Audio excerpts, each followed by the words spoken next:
Hey everybody, it's Romania Black. We are on episode 24 of season 5 of My Hero Academia, Tomura Shigaraki Origins. So we had Tenko Shimura, and now we have Tomura Shigaraki. As a manga reader of My Hero Academia, I have been waiting all season to get to this part. And so I'm so happy that we finally got last episode. Last episode was such a great adaptation of the manga. Shigaraki, up until this point, I think has been an antagonist that is a good villain, but kind of seems one note, or that we didn't know everything about him. But this last episode explains so much about his backstory. It explains so much about his motivations, so much about his childhood, that it adds so many layers to his character instantly that you can't help but just understand where he's coming from with this family situation, but also realizing just how tragic it is. It's so tragic that the grandson of the carrier of One for All is the one that All for One finds. And it's so ironic because Nana did so much to make sure that her family wasn't tracked by All for One, and it didn't matter because the tragedy is, in the end, All for One found Shigaraki and the rest is history. So I'm really excited to see what happens in this episode, particularly because we have this episode and next episode. I don't know. I kind of know where the manga... I've not been reading the manga again until after the episode is over. So what I'll do is I'll watch the episode. I'll go to Viz. I have a subscription with them, and I'll get on and read the manga and catch up with the chapters that the episode covers. And then I'll come back and we'll do a non-spoiler discussion, a spoiler discussion. But I'm remembering what happens during this part, but I'm like, is that enough to do 2 episodes? So I'm a bit curious to know what we're going to do this episode. So I'm kind of going in without knowing exactly what's going to happen entirely, so that's exciting. But yeah, I'm gonna be curious to see what all ends up going down. So with that being said, I'm pretty excited to start out this episode, and I hope you all enjoy the reaction. So we've only got this episode next week, which is crazy, so let's do this, shall we? We are gonna start episode 24 here of My Hero Academia season 5 here in 5, 4, 3, 2, 1, let's go.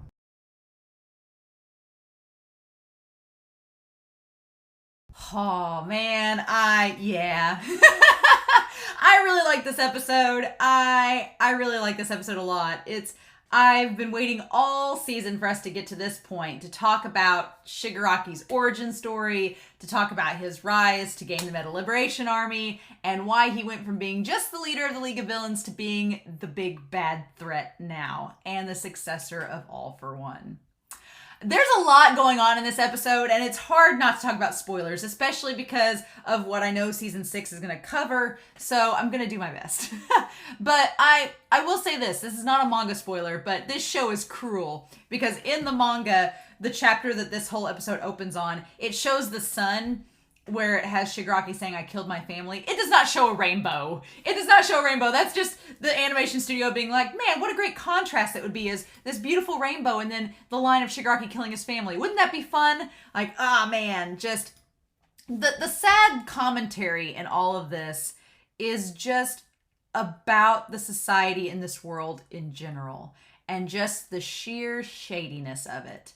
And it comes from so many fronts, but the saddest thing about this episode is that Shigaraki, Tomura, Tenko, Shimura, if he had been helped by a hero or by anyone during this crucial time right after he killed his family, none of these events would have happened. Or at least I don't think they would have happened the way that they have. Like, there were so many opportunities of these people just walking around seeing this little kid with blood all over his hands and just looking so just strung out and wrecked. And everyone turned a blind eye. No one helped him. They were like, oh, well, a hero will come and save you. And that kind of is a commentary about the society itself in this world, that everybody's so reliant upon heroes that no one does any actions for themselves. They don't take direct action to go do something proactive. They just leave it for the heroes or for, the police or something like that. And you can argue that this was just like a special case, but it's so sad that this was the special case, that no one helped him. No one reached out. And you know that if All Might or a hero had been there, they probably would have helped. But this goes back to what Twice said back in season 3. He's like, heroes only help the good people. They only help good people. Would they have helped this kid? Yeah, I'm sure. I'm sure that's where Twice's logic is a little faulty, because if All Might had been there, and man, I wish All Might had came to save him, because what irony that would have been. But that's not what we get. And I wonder too if, looking at the timeline, I don't know if I classify the movies as completely canon, but I think maybe All Might have been in America during this time. If you count the first movie as canon, and you count the fact that after Nana died, All Might went to America to study abroad. I don't know if that's considered canon at this point, because if it is, he wasn't around when this was going down. So you could argue that, but All for One is the one that finds him. All for One is such an interesting character. I'm going to talk about him in the spoiler discussion for sure, but he's such a threat. I love his voice actor. All for One's voice actor is so perfect as him, because he has this deep fatherly voice that's never angry. It's never riled up. It's always calm and collected. And the actions of All for One in this episode are just that way. It's very like soothing. Like he looks like a soothing parent. Like he's just kind and considerate to Shigaraki. And even when Shigaraki's like rolling on the ground like a heathen child, he's just sitting there calm and cool. Like you would expect a parent should do, except when you know what his agenda is, you're like, no, this is all wrong. And he basically is like the parent that spoils their child. He just gives him whatever he wants. And I like that the hand, we see the close-up of All for One's hand, and it's got the hole where he steals the abilities. I like that. But he basically just gives Shigaraki whatever he wants. He's like, oh, you want to kill people? Let's nurture that. He's like, we're just going to nurture this feeling and this freedom that you have now, and you can do whatever you want. And I like that Shigaraki in that moment touches on the fact that the itch isn't gone. That just because he killed his family, it didn't solve anything. The itch is still there. It satiated it for just a moment, but it didn't cure it. And then All for One's like, well, let's just kill more people and maybe it'll help.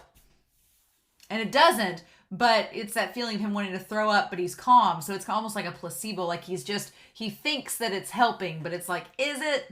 All for One is just so dastardly. Just so dastardly. And when you look back at season 3 and you realize that he's done most of this just to spite All Might, it's like, you're such a devil. Like just such a demon. Like he just did this whole thing to spite All Might and to spite his brother and his ability, and also to kind of groom Shigaraki to be, his successor. And that moment at the end of the episode where Gigantomachia realizes, is like, yes, you're leading an army like my former master did. You are the successor. It's like, there's just a lot going on in this episode. An awful lot. The thing with the hands and just the idea. All for One is really freaking tall. He's super tall, right? Or the doctor's really short. But man, Horikoshi, one day Horikoshi will show us his face. He got really close this episode. We got to see his eyes, even though they're all in darkness. One day I'm like, when Horikoshi decides to show us his full face, that would be great. Because we've seen the younger brother's full face. We've seen all of him. The irony is he looks kind of like Shigaraki. The younger brother does. Funny that. But then I'm just waiting for the day we see the older brother, All for One. Shigaraki, see him. So that was the name drop. It's not a spoiler now, which I'm so happy about. But I remember when the manga chapter came out and we got to learn his name. That was so huge. It was like, because at the time you're like, why Tomura Shigaraki? Why that? Why isn't it Tinko? Because I remember watching season 3. I watched season 3 before I read the manga. Before I started reading the manga, I started reading the manga around season 4 to start catching up. And I remember watching that episode, I was like, Tenko Shimura? I'm like, what does that mean? I'm going to look up what Shigaraki means, because now I'm curious. I know I looked it up at one point, but I want to research it again. But yeah, I remember watching the episode being like, his name's Tenko Shimura, then what's Shigaraki? And so it makes sense that All for One's like, your new name, Tomura means to mourn, so we're going to give you this villain name that means like to mourning and everything. And then when we go to Shigaraki, Shigaraki looks like this in kanji, and it says Shigaraki is the name of a pretty famous pottery area in Japan. Let me see. The first kanji, shi, means death, and then the other one means pattern, so tree. So it's like mourning for the dead hand. Interesting. So it's like Shigaraki means like a dead grip. That's so crazy. Ooh, which kind of is interesting because it ties to both brothers, right? Their powers being like they have a grip, and it's interesting because it shows like you're gripping, you're passing on the baton from one person to the next. So you're like passing it on using your hands, and then it shows All For One using his hands to take the power from others. So it's like that connection to hands in Shigaraki in that name is so interesting. And then the idea that Tomura uses hands all over his body, that of his family members. The question is All For One lying or is he telling the truth? I think he's telling the truth though, because he almost seems in that moment to take pride in the fact that he's giving Tomura his name. He's like, this is my name. This is why it's important. I'm like adopting you as my child. And going to groom you to take over for me. And it's like, awesome, great. But yeah, I just love anytime we get to see All For One on screen. He's such a fascinating villain, and I want to talk more about him later, but so much fun. So then, yeah, let's talk about old Redestro and going back to the present time. I really like the way that they handled the ending of this battle because one, it talks about the destruction that we got previewed at the beginning of the season, and I like that Shigaraki breaks the dad's hand. He's like, I don't need this anymore. I don't need any of this holding me back. I'm going to do whatever I want, which is what All For One has wanted from the beginning. And Redestro, here's the thing, Redestro's whole argument on why he gives Shigaraki the army is that Redestro's like, my whole thing has been carrying on my father's wishes. I like that we have two villains facing each other that are carrying on the wills of their fathers, right? You have Redestro carrying on the will of his actual biological father and trying to keep the Metal Liberation Army alive, and then you have Shigaraki who is carrying on the will of his adopted father, so to speak, being All For One. So you have two sons technically carrying on their father's will in just the strangest way possible, and those wills colliding and trying to see who has the more stronger will. That's interesting to me, and I really like that Horikoshi does that writing. And in the end, Redestro realizes he's like, somebody that's going to carry on and make the Metal Liberation Army as great as it can be needs to be somebody who is indeed embodying his father's words of full liberation, which in theory is Shigaraki, because Shigaraki is liberated. He now is able to control his power at will and do whatever he wants with it. But of course, there is the problem that I feel like his father, Destro, wanted there to be a society, right? At the end of the day, he wanted society to alter. He didn't want to destroy everything. He wanted to change the mindset of society and have it go from a society that limited people's use of their quirks, that limited regulations, that let people freely do what they want. That's what he wanted, but he still wanted a societal structure around that, right? Shigaraki doesn't care about the future. He is literally an agent of chaos and just wants to destroy. And so I think that's why at the end of the episode, Redestro is trying to keep everything together, because he's like, oh, we still need to have this order. I'm going to do all I can to help you, but please don't destroy everything. So, and at the end of the day, Shigaraki just has the mindset of a kid still, because you just fought this giant battle, and at the end of the day, you're like, why were we fighting? Oh yeah, thanks for the army, but you guys have money, right? We want some sushi. Like, he's still a teenager. He still has the mind of a kid. So it's insane that Redestro gave him this giant army. Like, you get why he does it, but then you're like, man, what a bold move, Cotton. I don't know. And I love how stereotypical shonen this battle is between Redestro and Shigaraki. Like, he has like all the gear come in because he runs a support item company. He has all the gear come in. It's very Power Rangers, like Voltron-esque, where he puts all this stuff together to fight him. And Shigaraki is just like, screw your typical shonen. I'm just going to disintegrate it all. And then I love the idea that he touched the ground where Shigaraki was disintegrating, and then he cut off his own feet so he didn't wither away. Yeah. Getten, I like the Getten, speaking of fathers and sons, Getten seems like he's kind of has this father-son relationship with Redestro, because Redestro is like, oh, you're special, Getten. You're the key to all this. And it's like, okay.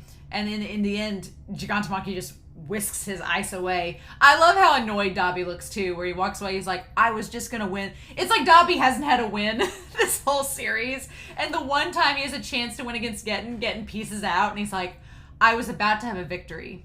Like, you took it away from me. But yeah, I love how just the stereotypical shonen Redestro having all the gadgets and the gear and the motivation and everything, and it's all grandeur. And then Shigaraki's like, I just want to do whatever I want and wreck shit. And that ends up prevailing. And of course, Redestro at the very end, I love the animation of Redestro looking up at Shigaraki when Shigaraki's like, why were we battling again? What was the point? And that look from Redestro where he just looks so defeated and he just looks up like, you cocky brat. Like, you're so powerful and I hate you. I fully believe Redestro hates Shigaraki very much. And he's trying to keep his stress under control, right? Because he doesn't want to tick Shigaraki off. And so I love that line where Shigaraki's like, wait, why were we fighting? Oh yeah, it's because you came looking for a fight, right?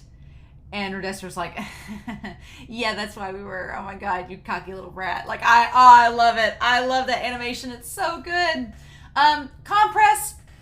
Talk more about Compress and spoilers, but I love the Compress is kind of like Compress is the most morally and emotionally stable of everybody in the League of Villains. Dobby's got issues. Toga's got issues. Twice has got issues. Spinner is pretty calm for the most part, but he can get kind of a complex to him. Compress is like the grounded one. He's like, Doctor, what the heck's going on? We won, let's get out of here. And I love Compress because he's like the morally sane person in this entire group. It's great. But that destruction, the look of glee on Shigaraki's face as he's just destroying everything, and it's like everything just has been lifted from him. And like all this burden that he's had these last 5 seasons is just gone, and he's just this kid with this bloody face, free to his own devices. And of course, John Tamakia sees that as someone to follow, just like All for One. That idea of using when you can combine pure hate and pure joy, because that's All for One. Like the moment in season 3 when All for One was teasing All Might about taking over his Nana's grandson and using him, making him a weapon. Like there's sheer hate and joy in his voice, and it's the same that he's projecting on Shigaraki. It's really good narrative footwork by Horikoshi, and I love that Redestro does the thing, and he's like, look, if we keep fighting Shigaraki, y'all are gonna die, and I know y'all are set to be martyrs for us. That's great, but I do appreciate that Redestro, he doesn't want to be king of the ashes. He's like, my father's will, we've worked too hard to build up this army for you all to die to Shigaraki, who doesn't care about any of you. So stand down, we'll make this work. That just defeated look on his face. And I love we see the little baby Redestro where he straightens the tie. He was like so serious even as a young kid. It's adorable. I love when they do kids in anime and they're so serious. I love it. I freaking love it. But yeah, just to prove a point at how much of a child Shigaraki is at the end of the day, even after all of this, when Redestro bows to him and Shigaraki's like, wait, what happened? Oh yeah, you have money. Hey, Compress wanted sushi, so let's get that. And then a week later, I love that we do get the full circle callback of Compress finally getting his sushi. He went from being in the slums without money to having his sushi. I also think it's so telling of the society in this that the citizens of that city that were all part of the Liberation Army concocted this entire cover-up. They used some people that were already dead as scapegoats, and then had the death of Curious, and just built everything up and made a perfect lie out of it just to pacify the rest of society. It's like, damn.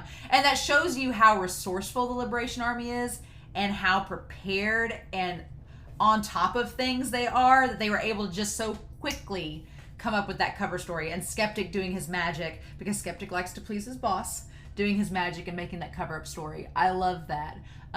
It's also really telling, too, that the civilians, that they really bought into the story, because there is a sense, it's funny because we're setting up these little tiny world-building things, and that Horikoshi's showing us in this episode that the people of the city, the citizens of this society, they rely on heroes a lot. But they also want to feel validated with their quirks that aren't at the hero level, but that they're still able to do. And I think this is tying back to the whole Meta Liberation Army's goal, is that they want more and more people to get onto their ideology of, it's okay to use your quirks. So what perfect cover-up it is that they put in the story that, yeah, all these civilians in the city, the heroes were doing the best that they could, but they were overwhelmed, and they joined the fray late. And so the citizens had to use their quirks to help out, and it ended up saving so many lives. Like, that spin, that twisting of the story is so genius, because in this society, it furthers the Meta Liberation Army's entire message, and it lets the people of this society feel like there's hope that they're going to be useful too. They're not going to be a superhero, but their quirks are important and valid in this society that tells them not to use it. It's so genius. It's such a good move, and it works perfectly. It all goes according to plan. And then, yeah, we get them all. I find it funny that Dobby doesn't like fish. Interesting. But yeah, they all get their sushi, their expensive sushi in their nice mansion. And I love that Twice things doing the thing with Toga, and then Toga's like, I'm over here alive, shut up. It's great. And yeah, there's just more heads inside. I love the tiny details of this episode too, showing Skeptic with like the veins on his face, like he's so pissed off still. And then, not gonna lie, Shigaraki with that drip.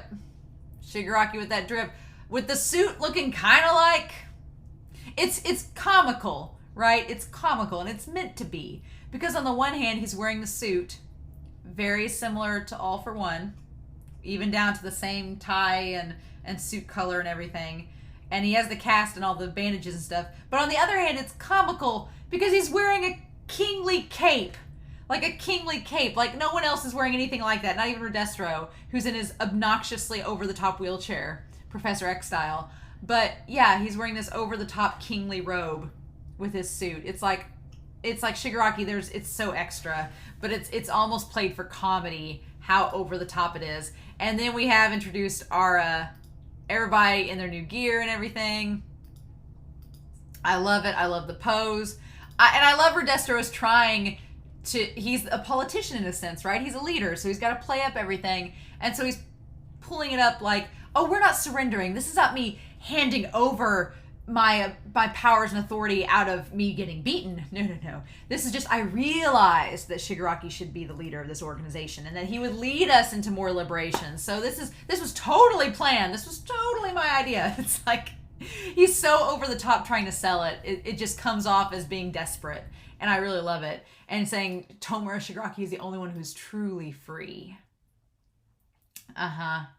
And then I was filled with awe, which necessitated my abdication. It's like, sure, okay, right. And Shigaraki's like, And I like the doctors listening in on everything and just hearing how it all sounds.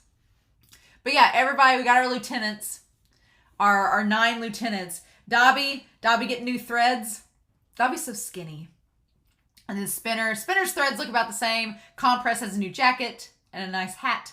With the bolo, never, underestimate a man in a bolo. Toga's got her new gear and her eye patch. Twice just has his arms bound, looking ridiculously insane. And then, yeah, we have the 3 others. We have Skeptic, Gettin, and the politician. I can never remember his name. Are the other 3 lieutenants, so his top people. I like that Skeptic is so tall, he's kind of hunched over all the time. Like, I love that body language of him. And plus, it kind of makes sense because he's around a computer all day, like hunched over. Fun times. But yeah, the episode ending with Shigaraki saying, I did what I had to do, Doctor. I don't care about the Paranormal Liberation Front. I love that we're no longer the League of Villains. We are the Paranormal Liberation Front. And I love that Shigaraki's like, this was all just a game. Like, that's the saddest part about the episode, is that it was all a game. It didn't matter. People died. Cities were destroyed. The entire political structure of an underground organization was completely rerouted and reconstructed. None of it matters to Shigaraki. He just wanted to do all of this to beat the level and get to where the Doctor would give him the power. That's it. It's crazy. And then the Doctor's like, all right, ask and you shall receive. And it's like, Shigaraki, do you know what you're asking for? So yeah, I have spoilers I want to talk about, but man, this was a good episode. 1 more left, which we're going to round out this arc and I think preview the new one. So fun times. Like I said in the reaction, it's always it's interesting how they always do the last episode in My Hero Academia, because it's either a low-key episode or it's super high crazy. Like, I think I remember episode season 1 ended on a crazy note, and season 4 ends on a crazy note, and then seasons 2 and 3 kind of end on a more moral storytelling angle. So it's gonna be curious to see where this one ends. But I'm curious to know your thoughts down below. If you're sticking around for the spoiler corner, I want to talk about spoilers. But otherwise, I hope you all have a wonderful week. Please stay safe, take care, and I'll talk to y'all again next week with the last episode of season 5 of My Hero Academia. Ah! Oh, yeah. Like I said, I've been waiting for this episode, and it's great. There's so much stuff set up. So it looks like, yeah, we're going to finish with the war arc starting next episode. I want to talk about the whole season as a whole. We're going to have a live stream, so I'll talk about that next episode. Obviously, we can't talk about spoilers in most of the live stream, but we'll have a spoiler section. But yeah, I really liked this episode. It was great. There were some shots, like I talked about the Redestro and Shigaraki face. There's some shots that were really, really good. And this was a great episode. Reading the manga afterwards, I was like, yeah, okay. Fair enough. It all kind of ties together really nicely, which I'm happy about. Some things I did want to talk about, though. Just Shigaraki and All for One. All for One is so devious. And here's the thing about All for One. He's a dork. He's such a dork. I'm all about All for One as a villain because he's kind of like Deku. And that's why when we talk about, I was trying not to get too caught up in spoilers, but it's funny because All for One is such kind of a dork character. Like he mumbles to himself in the manga, especially in the manga. He mumbles, he over strategizes. Like when he was facing All Might in season 3, he was like mumbling all the different things that he was adding to make like his moves match up, very much like Deku. It's almost like a dark idealism. Like All for One is so caught up in his own ideals and his own agenda that he just views it as the best thing in the world. Like, this is great. Like, sure. This is a great idea to cultivate this kid to do nothing but hate things and want to destroy. Awesome. And I love that he is literally an agent of chaos. All for One is.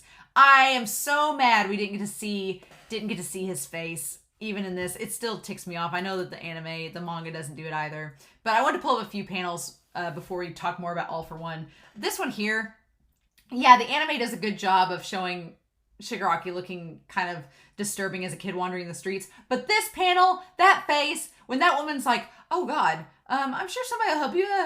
It almost makes sense because he looks so awful. Like his face is swollen from where the dad hit him with the rake, and he's got the scar, and his eyes and stuff look all sunk. But it's still really sad that at this point, Shigaraki is at his most vulnerable stage, and nobody helps him. And you see in that second page that it wasn't just those two that ignored him. It was everyone. Like all the faces and stuff, and people like looking away. It was everyone ignoring him. And yeah, if someone had reached out to help, someone did. This panel here, we get so close to seeing his face. I'm waiting in the manga for us to see All for One's face. I don't know why Horikoshi's hiding it. That's the only reason that I think the Dad for One theory has any plausibility, or at least the relation to Deku theory, because they've shown us the younger brother's face. The younger brother looks a lot like Shigaraki. A lot. And I've seen like All for One's hair, even though it's white, is like curly and kind of crazy like Deku's. And we know All for One's been living for a very long time at this point, so it makes sense that his hair is white. But I'm like, does he look like Deku? There's times where people have analyzed and compared the manga where Deku smiles, and it's the same smile as All for One. I'm not usually a conspiracy theorist, but I think Dad for One might have some validity to it. I just want to know why Horikoshi isn't showing us his face. I just need to see it. Even if it's a younger version, and maybe that's what they're saving it for. Maybe Horikoshi is saving to show us the younger version of All for One eventually. I don't know. But yeah, it's kind of sad too that Shigaraki, his outfit from 5 years old is literally like the same outfit he wears as an adult. Or like a young adult. It's kind of crazy. The name Shigaraki though, and him like being like, it's my last name. Like, that's such a good panel. In the manga, I was like, reading that, it was so good. So good. And you just see that moment. Because this is it. You know, the thing of it is, Shigaraki's whole life, as a kid, he's been forced to keep everything subdued and regress and repress everything. And for the first time in his life, his father figure isn't telling him to repress everything and hide everything. He's telling him to relish in it. And it's the total opposite. It's like if somebody's had their hand tightly around a faucet for years and then suddenly they instantly turn it on, it just goes gushing out. That's literally the metaphor of Shigaraki and that's why he's like feels all this ecstasy and greatness, because he's experiencing the chance at something that's his and his decision alone that he's able to follow through with for like the first time in his life. It's just sad that decision is killing people, you know? I liked the episode a lot. The manga, if you get a chance to go back, the manga chapters for this were chapters 237 to 240. But I will note, I would not read chapter 240 because there's parts of it that I believe are going to be saved for the next episode. Hawks comes in at the end of chapter 240, and there's the moment of Dobby and Hawks. It's going to happen next episode, I believe, and so we'll talk about it then. But the moment of Dobby and Hawks isn't in there, and so I'm guessing from the preview that they're going to show that at the start of the next episode. So I'm pretty excited about that. But yeah, this panel, all the manga, go back and read it. All the destruction, everything Horikoshi draws in such detail, and then the maddening look of ecstasy on Shigaraki's face as he just does whatever. And Redestro looking back at him like, this guy is totally liberated. And it's the cover of the volume that it's based off of, so it's fun times. Again, I love this panel, the bottom two, where Shigaraki's been like, hey, why are we fighting again? Oh yeah, because you picked a fight with me. And that face where Redestro's like, he's stressed, but he's like, there's nothing I can do at this point, so why bother? It's just, it's such a good page. It's such a good page. They did a good job animating that. I really, really liked that. And then I will say this. Again, the manga is so epic, but this is the spread of the last page of the chapter where Redestro gives him the army. It's so good. Horikoshi, I love him. It's so good. And I love this panel for a number of reasons. One, the double spread where you just see the army at Shigaraki's feet and all the destruction around him. It's just Shigaraki like with half his clothes torn off. And then you see Redestro like kneeling before him, which after everything that's happened, you're like, wow, that's like such hubris thrown aside to kneel. But I love Spinner.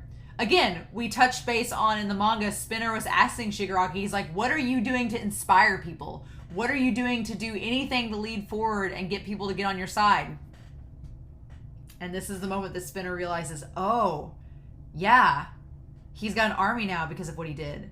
He's doing exactly what I asked him to do. And it's like, And then the doctor, you see the doctor, like you can see his eye through the glare where he looks kind of like, okay, you did it. You did what you had to do. And then Gigantomachia crying, being like, a true successor. This is the one. And then we have this big epic double spread with all of that happening. And then you cut to like little light bulb coming on Shigaraki. And it's like, oh, wait, you have money. We need sushi. And then, yeah, our dead end tail started picking up steam again to the point that no one could stop it. Like, you've given the monster his army. That's all he needed. And it was just like the boulder being pushed off the hill. The other thing I wanted to comment on is when they get the sushi finally, I love Compress. I didn't get a chance to talk about him in the non-spoiler discussion, but I'm so excited when we get the Compress reveal about him being the thief, the magic, the thief, the son of the thief, and having like the cool ability and everything and just going wild with everything. I love it. I love it. But yeah, y'all just wait. The oh no, he's hot moment is coming with Compress. It's coming. I remember when the manga came out and everybody was like, oh God, he's hot. It's like, yes, you better do it justice, anime. You better do it justice because Compress is a very attractive looking character without the mask on. Just saying. But I love this panel because it's like the Sailor Moon meme where Compress is like, well, no pain, no gain, as people like to say. And Dobby's like, you didn't do squat. I love Compress is like, the day is saved. And then Dobby's like, but you didn't do anything. And then he just flies away. Like Compress has the tuxedo mask part of that meme. It's so good. I love the humor Horikoshi throws in, especially with Dobby. Again, Dobby not liking fish. Curious. You didn't get to see it in the anime nearly as much, but the final thing I want to show y'all is this spread the Paranormal Liberation Front. We removed the villain part and expanded on the concept of liberation. And so the one thing the anime doesn't really show you in detail, and I'm assuming they're going to show us in the next episode, is that we see Getten without the snow climber, the ice climber hood on. And Getten has beautiful white hair and fair skin and looks like a prince. It's very much like a Inosuke thing from Demon Slayer, when you take the boar's head off and Inosuke is very handsome and pretty, and Getten's kind of the same thing. Again, Skeptic. I come to really like Skeptic in the manga because he's just so ridiculous. And he's a very tropey character, and he's very like generalized in his tropes of being like just all the time tsundere about everything. But I like Skeptic a lot. And then of course, Redestro is just trying to sell the Liberation Army being under Shigaraki's control. Which is funny because after this, Shigaraki kind of disappears to go hang out with the doctor. So it's like Redestro kind of gains back control of it anyway. So it's all a very political, thing that works out in the end. But yeah. Good stuff. Lots of good stuff. I'm trying to think if there's any other spoilers to really talk about in this episode, but the parallels between Shigaraki and Deku, it's not so much with their quirks, but just with their upbringing and everything, and us finally getting to see Shigaraki's origin. And I love the idea of Shigaraki going from being this punk brat who just had a really powerful quirk but didn't really have a mission, to now he has resolve and motivation, and it's to gain all this power and become All For One's successor. We haven't got to this point in the manga, but I'm convinced that All For One wants Shigaraki to be the one to kill him. I think that's what he wants to happen, and that'll complete the cycle and let him take over. But it hasn't happened in the manga yet, so I guess we shall see. But yeah, Shigaraki, just All For One. Not Dad of the Year for sure. I don't think there's anything else that I wanted to talk about with this. I like Hawks as a character a lot, so I'm very curious to see what all we touch base in the next chapter, the next episode. It looks like we get back to Present Mike and Aizawa. That's a really good moment in the manga, so I'm excited to see it. But yeah, this season, I don't feel like it's gone by fast. I feel like we've had a lot happen this season. But the My Villain Academia arc is probably one of my favorites. And so, but the war arc is even better. So we won't get that till next season. But yeah, we'll talk about that next episode and go from there. So I hope you all have enjoyed this reaction and this discussion. Please feel free to comment down below. Please tag spoilers if you got them. But otherwise, I hope you all have a wonderful week. Please stay safe, take care. And yeah, I'll be back next week with the season finale of My Hero Academia. Bye.